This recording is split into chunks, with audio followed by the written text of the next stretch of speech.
The National Media and Current Challenges Workshop concludes its meetings in Damascus, issuing a final communiqué denouncing the terrorist war against Syria.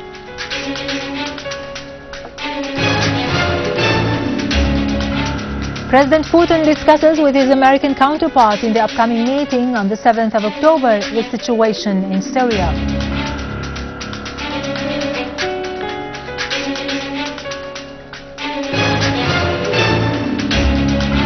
Army units continue to chase terrorists in Aleppo, Latakia countryside and Idlib, eliminating dozens of them.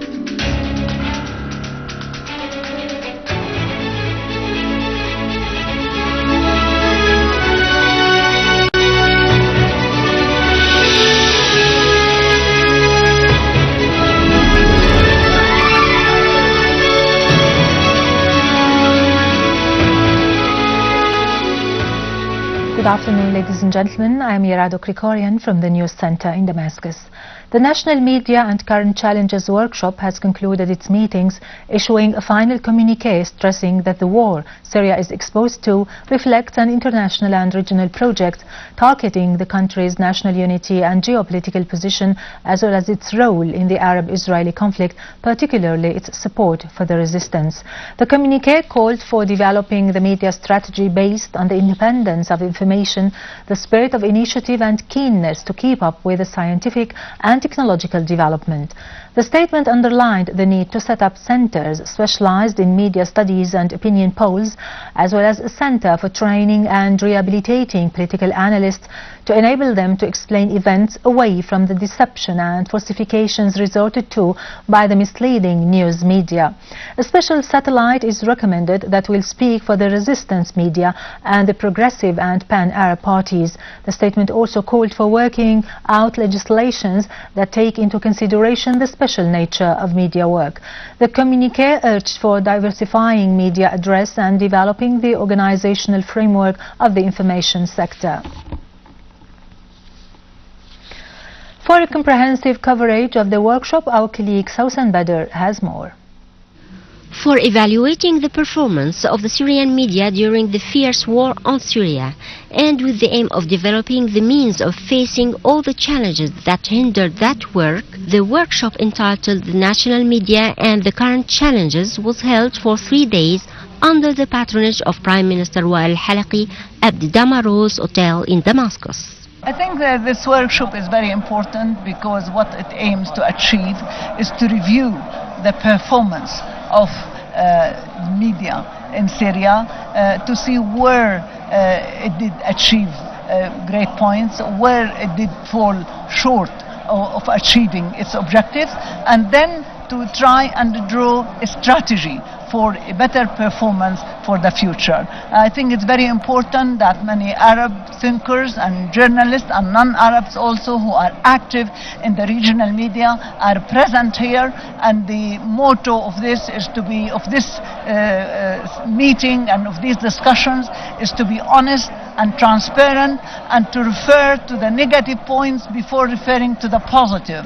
The workshop discussed the role of the media in building the national personality and focused on the performance of media before, during and after the crisis. I think the Syrian media has been taken by surprise from the beginning of the crisis. They weren't ready for such a war coming from inside Syria and from outside of Syria. Especially when we can look to the Arab media coming from the Gulf. During many years, all the public opinion in Syria were oriented to those television. Suddenly they have changed their speech and their behavior and attacking Syria from every side. But after some months, I think, with the private sector also, not only the governmental media, they could answer for some mistakes and to clarify the real situation in Syria. And I can confirm that outside of Syria also, people start to look for the Syrian media because they want to have a balance between what the international media are saying and what the Syrian media are saying. Participants pinpointed the features of the national media which stood by Syria during the current crisis in the face of the flow of aggressive media reports and programs which worked on distorting facts and misleading the public opinion. At the beginning of the crisis in 2011, we didn't see a lot of Western media. We saw Russia Today and we saw Press TV and we saw Telesur, Venezuelan TV, and that's all very good, but we actually need to see more Western media. Some of them actually have their narrative and their script written for them already. So they come to Syria and it's there's no point to them coming because they've already made up their mind. But some of them actually do make a difference. Some of them tell the tale, and I can give an example. Robert Fisk, for example, when he went to Malula, he told a very good story. Jeremy Bowen of the BBC, when he went to Malula, he told a very good story. He simply told the truth, and that was a good story. The workshop highlighted the mechanisms of reporting news during war times, a thing that demands speed and accuracy at the same time.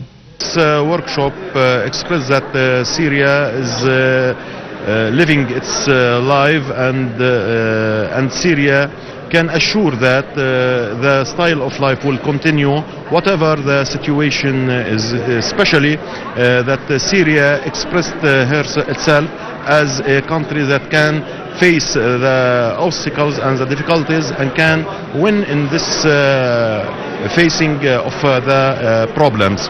This workshop is very important and strategic in this period, in this exceptional period in Syria, because this period is the end of I can say it's the end of the war, a certain form of war on Syria, and the great victory of Syria.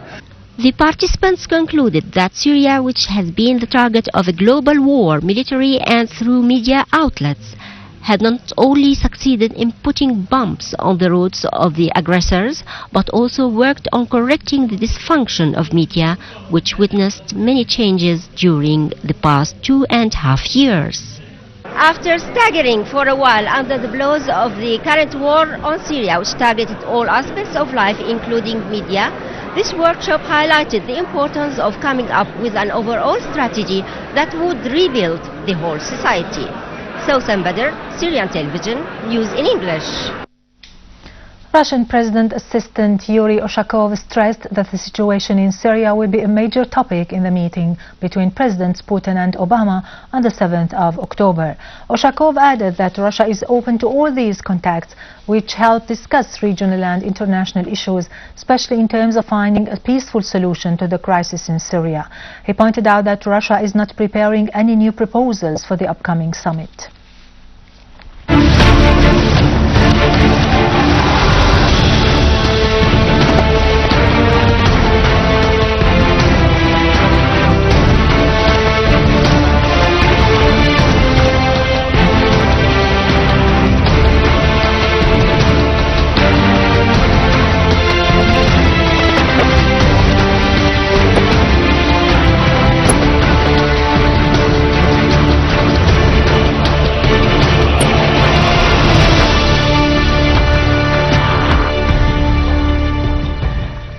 The Syrian Arab Army units today clashed with terrorists who had tried to infiltrate into secure areas in Aleppo and its suburbs, killing and injuring a large number of them and destroying their missiles, launchers, bases and mortar guns in the city's northern countryside. Another army unit eliminated a terrorist group who had tried to infiltrate in the direction of Bahret Abd Rabbo in Aleppo western suburbs.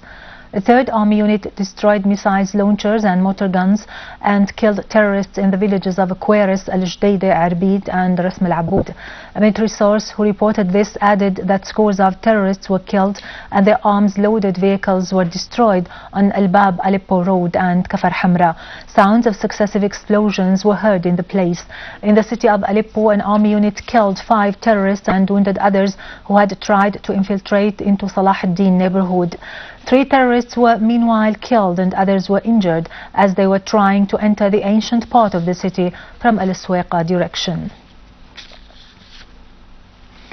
A Syrian Arab Army unit has eliminated an armed terrorist group belonging to the Qaeda-linked so-called Islamic State of Iraq and Levant in Binnish in Idlib suburbs, including the leader of the group, Abd al-Razzaq Jum'a Suwaism.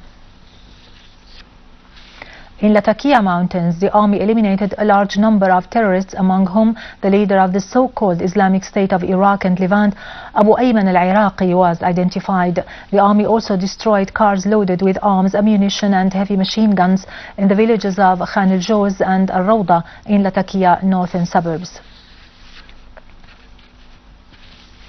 In Homs suburbs, the army has thwarted a terrorist attempt to infiltrate from Lebanon into Tel Kalach countryside. Two terrorist groups had tried to enter through Al-Ghaida site into Syrian territories. The army clashed with them and killed 6 of them. The rest fled into Lebanese territories. In Homs countryside, Syrian Arab army continued to chase terrorists in As-Samalil village in Al-Hawla countryside, killing scores of them. The army responded to calls by local inhabitants to confront invading terrorists who entered the village and committed acts of terror against them. TV camera accompanying the military operation showed the locations of Jabhat al-Nusra terrorists and how the army destroyed their headquarters and warehouses in the area. Also in Homs countryside, terrorists tried to infiltrate into Jubb al-Jarrah village in order to attack army positions. Jubb al-Jarrah town is located east of Homs, which the terrorists tried to attack repeatedly because of its strategic importance, connecting Homs with Hama and leading to Iraq and Jordan. Terrorists launched RPG rockets and shells against the town, trying to expel its inhabitants before the army interfered and put an end to their terrorism. The U.S. policy towards Syria is still marked with hostility through providing training and weapons to terrorists inside the country. According to Sky News, the CIA is expanding a clandestine effort to train opposition fighters in Syria amid concern that U.S.-backed militias are rapidly losing ground. The CIA has sent additional paramilitary teams to secret bases in Jordan in recent weeks in a push to double the number of rebel fighters getting CIA instruction and weapons before being sent back to Syria. Now to latest business and market news, but after a short break. Stay tuned.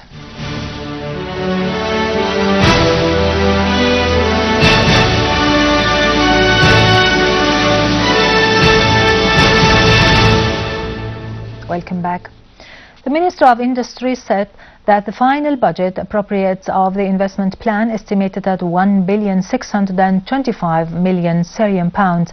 The ministry has allocated about 1,003,000,000 Syrian pounds for the replacement and renovation projects and about 316 million Syrian pounds to complete the last year projects.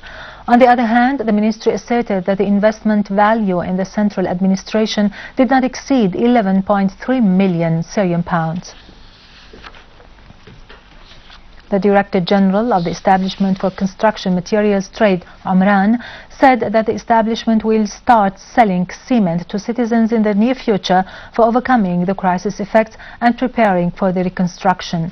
The director added that the next step of the establishment is to open new selling centers for all construction materials, as the establishment is committed to distributing cement, iron and other construction stuff according to a competitive plan with the private sector.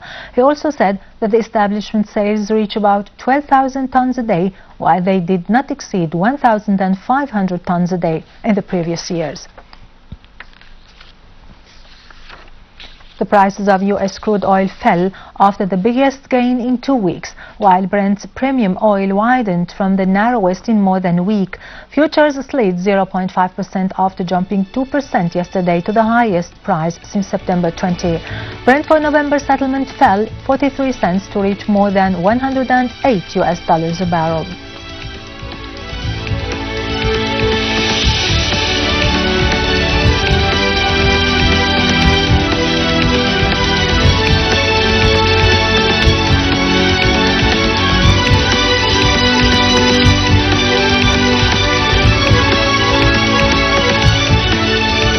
Stocks fell after the Standard & Poor's 500 index rose the most in almost 2 weeks yesterday, while European stocks saw little changed after yesterday's biggest decline in a month as the shutdown of the U.S. government entered a third day and the gauge of China's services industry rose to a 6-month high.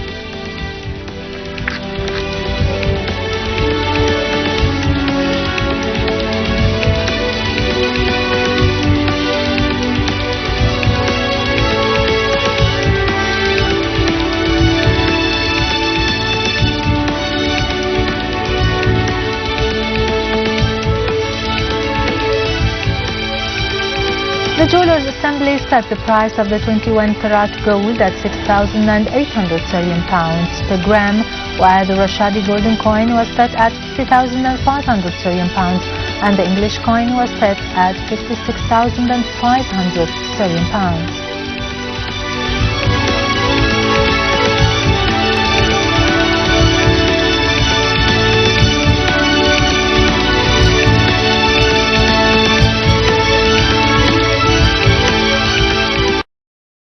Finally, the US dollar slated the weakest level in 8 months versus the euro, as the US government's partial shutdown added to concern that growth will slow and prompt the Federal Reserve to delay tapering monetary stimulus. Euro demand was bolstered before a report analysts said will show retail sales in the currency bloc rose in August.